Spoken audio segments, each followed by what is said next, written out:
So you're bringing your attention to this area, all these wirings, all these ganglions, and you can redirect this tension back into the spinal cord. You know, I'm of the very firm opinion that flatlines don't just pertain to a lack of sexual alchemy, transmutation, whatever you want to call it, but in all facets of life, in all facets of your daily habits. If you find yourself in a lull, if you find yourself in a kind of energetic disparity, you need to sit down, be quiet, and go through moving and mobilizing this energy.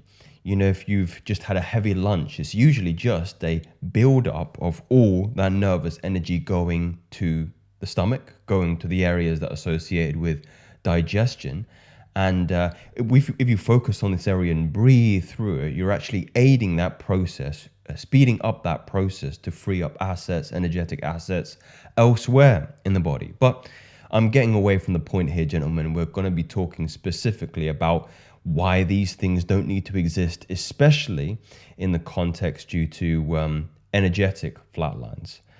Sorry, I got fly there. So here's the old paradigm, and it's really important that I take you through the reasoning behind this. So you come to a point where the allure of adult material and orgasm, so PMO, isn't the ticket to your well-being as your adolescent self once thought it was once you discovered this. It's akin to warning a child that an excess of chocolate can decay one from the inside out. And I believe I read this analogy in Julian Lee's Bliss of the Celibate first, and I just thought it was such a powerful one pertaining to, let's say, indulgence of sexual relations. It's the equivalent of telling kids, hey, you know, sweets, chocolate, candy, you know, the Americans call it, nice, pleasurable. Too much, yeah, rots your teeth. It rots your teeth. So it's always been a favorite of mine. Now, we discover these, and immediately you might succeed. 1 week turning into 2, then a month passes, and you know, as time goes on, a fog starts to settle in, an irritability leading you to question the path you've chosen. It's a phenomenon commonly referred to as the flat line, marked by dullness, emptiness, and a pervasive apathy towards life. Now, this is a very difficult spot for many individuals, something that I've experienced years and years ago when I first started on this journey. And when it happened to me, I took the ignorant path, which is, this isn't working, go back to my previous habits. But if you push through, if you persevere, you unlock aspects of, let's say, a heightened, elevated state of consciousness that, I mean, it makes no sense going back to the old model of living life. So the crucial point to remember is many individuals never truly understand why this flatline occurs and whether it's a necessary step at all. So let's delve into the reasoning behind it. So we've got 2 reasons fundamentally. So this denotes the new paradigm. First reasoning, dopaminergic repair. Now, there is a healing quality and process to this, which takes time to get to. How much time you might need is certainly going to differ to somebody else, depending on the damage that they've done. Of course, if you're somebody that has been severely addicted to this kind of material, it's going to take you longer. It's going to take you longer to push through this, but the second reasoning will greatly help. So let's explain the reasoning behind this. Your brain's neurochemistry has been on a roller coaster ride since the discovery of those enticing pixels online. If you've read Gary Wilson's work, his research shed lights on the perilous effects of adult material, likening them to Class A drugs like heroin and cocaine. Astonishingly, people seem content on holding these addictive substances within the confines of their pockets. So it's always been remarkably astounding to me that most parents are comfortable with their son or their daughter having access to a smartphone, and those smartphones having access to the internet, and you know, the internet having access to you know what, and they can stimulate their minds in the same way comparatively to Class A drugs. It is not a good thing.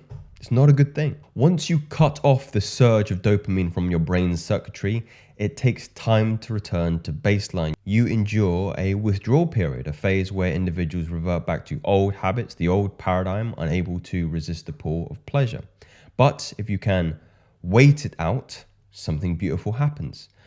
Colors become more vibrant, food resonates more deeply, food tastes richer and is far more compelling. Essentially, you become exquisitely attuned to dopamine, appreciating its subtle joys like a leisurely walk in the park. So you're healing those centers. You have circuitry in the brain, which are electrochemical. So between the synaptic clefts, you can imagine these are two clefts. The electricity comes to one end, and then the neurochemicals spread through that cleft. And in that cleft is where you experience the neurochemicals like dopamine.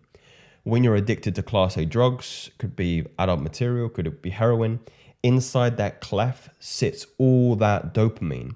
And it sits there for a long time to a point where the clefts become less sensitive to the chemicals. What happens during a flatline is you're removing all the dopamine from the cleft, and you can't really feel much. So you don't have that sensitivity. And you have to retrain those clefts to secrete dopamine relative to novel things like walking in the park, listening to music, simple joys in life. And then they become as stimulating as previous Class A material is. The analogy is always comparable in this state to the innate wonder and joy one experienced as a child. It returns in full force. So I bring you back to primary school when you were just running and pretending to be a knight fighting a dragon, and you're just in this overwhelming sense of joy. You can't think of anything else as exciting as that experience. You know, that's the state you kind of return to. Walks on the beach, listening to music, eating at your favorite restaurant, or going for a coffee, all feels far more satisfying and satiating comparatively to when you were using and filling those synaptic clefts with more dopamine than anybody should have. And the second reasoning is something that I've been pushing a lot more recently. It's repression and suppression versus transmutation. So I've got an interesting diagram here that is going to explain this in just a moment. So remaining sexually continent builds up a potent force. The Hindus aptly coined it Shakti energy, sexual energy. Yet if you don't harness this energy, you end up repressing and suppressing it. The consequence is irritation, frustration, and an overwhelming sense of apathy. Classic symptoms of the flatline. Scientifically, so taking a more Western lexicon and vernacular, the process is rooted in our nervous system. For years, our neural pathway have been wired to connect pelvic muscles and sexual organs exclusively with the function of orgasm and ejaculation. But here is the secret, as we'll learn in just a moment. During abstinence, tension accumulates in this region as the body anticipates the usual release. So you've fired and wired your neurochemistry for one particular behavior. You've stopped that behavior. Another body is confused that this behavior isn't continuing. The body likes to build habits, to build shortcuts to allow for the efficiency of the energetic use. And when you're breaking this habit, it takes energy to reform new ones, and it also takes more energy to rewire neural pathways. So when it doesn't happen in the usual way, this tension intensifies. So this is the secret. You can create new neural pathways with intention, okay? So here's a diagram here of the chakra and the nervous system. Now, it's really important that I explain this in a Western vernacular because it's the most compelling in my personal opinion. So you can see here the 7 chakras. So you can kind of see these wheels coming off. So this is the root, 2nd, 3rd, 4, 5, 6, 7, okay, to the crown. Now, all these roots pertain to, you can see this wire, the circuitry going on here. That's the nervous system and the ganglions in that. When you refer to the chakra system, you can just refer to nerve clusters. So you've got coccygeal spinal ganglions here, sacral spinal ganglions, lumbar, sympathetic spinal cord, thoracic, cervical, You get the point here. Cardiac plexus, pulmonary plexus, they all refer to different centers within the body where there's a concentration of nerves and therefore energy. Now, through focused breathing, you can activate pelvic floor nerves.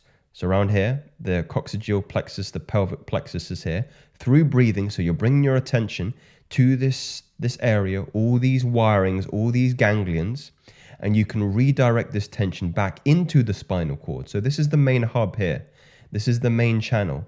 And you can almost, like sucking in a straw, move the nervous tension from the pelvic plexus and the coccygeal plexus up into the spinal cord, where it then moves from electrical to chemical, the CSF, up into the spine, and you can flush the brain. You can flush the third ventricle with the proteins, all the metabolites in the fluid. So you can channel various nerve plexuses and store it in the ganglia of in the ganglia. And the ganglions are just a cluster of nerves. Biggest cluster of nerves is in the solar plexus, okay? And this is where you store the energy. So the Taoists believe the microcosmic orbit is the way of circulating the energy up the perineum, round the spine here, through the nervous innervation, round, down the roof of the mouth, tongue, and then you can store it down here in the lower dantian, the solar plexus. That is the circulation of energy. Now, if you take somebody who's experiencing a flatline, they don't know this. All that nervous tension is in the coccygeal plexus, the pelvic plexus, all down here, where you can store it and circulate it around the body. So this is transmutation, taking one form of energy and moving it into another. So that is the secret. This diagram is everything. Understand that this has bones, this has grounds in a scientific vernacular. It's crucial to understand this. This transformative practice is pivotal. Merely abstaining is not enough. You must retrain your body, guiding the nervous energy through intention, breath focus, and muscular contractions. Remember, it's not just about abstaining, it's about mastering the art of channeling and transforming your energy, paving the way for true alchemy and self-transformation. So this is alchemy. This is changing the electrical tension into chemical or biochemical energy, circulating around the CSF, storing it back into the ganglions in the solar plexus. This is critical. And when you start doing this, and again, breathwork videos, I keep saying are coming. Patreon, there's a breathwork video going up on there very, very soon. They're going to get the first one. I've already recorded it. I just need a little bit of music to go with it as well, with a meditation. You'll feel this. You'll feel the movement from the pelvic floor. You'll feel it coming up the spine. You'll feel the intrathecal pressure in the brain as the CSF starts to squeeze against the pineal, and then moving it down and feel that warmth and energy storage in the solar plexus. It's not just ineffable. It's not just non-tangible. This is something you can physically feel. It's kinesthetic. And these aren't theories, gentlemen. They're facts. Speak soon.